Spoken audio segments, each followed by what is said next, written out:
કચ્છથી મહત્વના સમાચાર મળી રહ્યા છે, જે ગાંધીધામમાં મેગા ડિમોલિશન હાથ ધરવામાં આવી રહ્યું છે।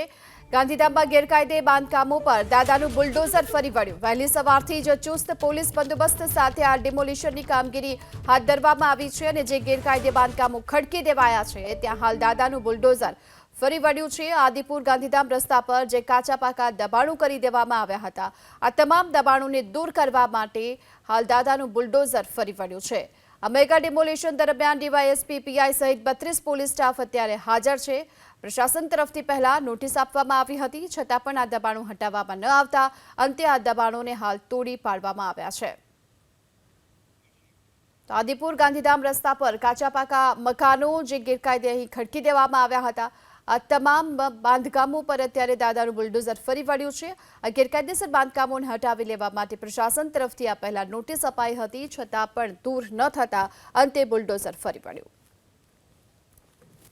ગાંધીધામ મહાનગરપાલિકા દ્વારા જે મેગા ડિમોલેશન જે છે તે હાથ ધરવામાં આવ્યું છે। હાલ હું તમને દ્રશ્યો બતાવવાના પ્રયાસ કરી રહ્યો છું। આ દ્રશ્યો જોઈ શકાય છે, ગાંધીધામ મહાનગરપાલિકા દ્વારા દબાણો જે છે તે ખડકી દેવામાં આવ્યા હતા। ગેરકાયદેસરમાં જે દબાણો કરવામાં આવ્યા હતા તેને તોડી પાડવામાં આવ્યું છે।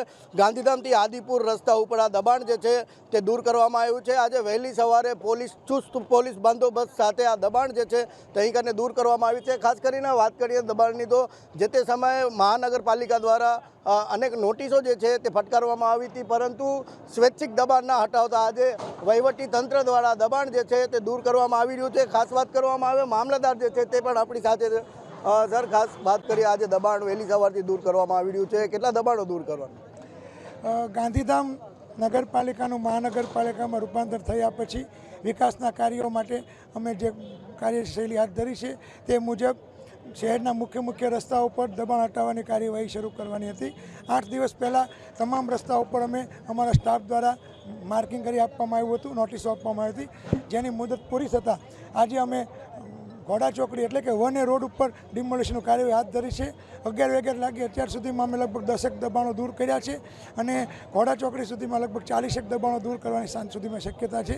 ત્યાર પછી તમામ વિસ્તારોમાં ક્રમશઃ દબાણો દૂર કરવામાં આવશે અને આ જે રસ્તા છે એનું ડેવલપમેન્ટનું કામ પણ હાથ ધરવામાં આવશે।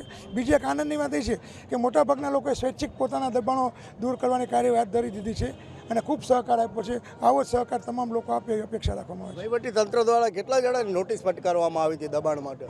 અત્યાર સુધીમાં આપણે ઓમ મંદિરથી લઈ અને સુંદરપુરી રસ્તા સુધીમાં થઈને લગભગ 380 જેટલી લોકોને નોટિસ ફટકારવામાં આવી છે। કેટલો મહાનગરપાલિકાનો સ્ટાફ જે છે તે કામમાં જોડાયેલો? મહાનગરપાલિકાના અમારે જે દબાણ શાખા અને સેનિટેશન શાખાના થઈ અને લગભગ 25 જણનો સ્ટાફ અત્યારે હયાત છે। જેસીબી, ટ્રેક્ટર અને પોલીસ બંદોબસ્ત પણ સારો છે અને આપણી બાજુમાં મામલતદારશ્રી પણ કાયદોની વ્યવસ્થા માટે આપણી સાથે છે અને કામગીરી ખૂબ શાંતિપૂર્ણ આગળ વધી રહી છે।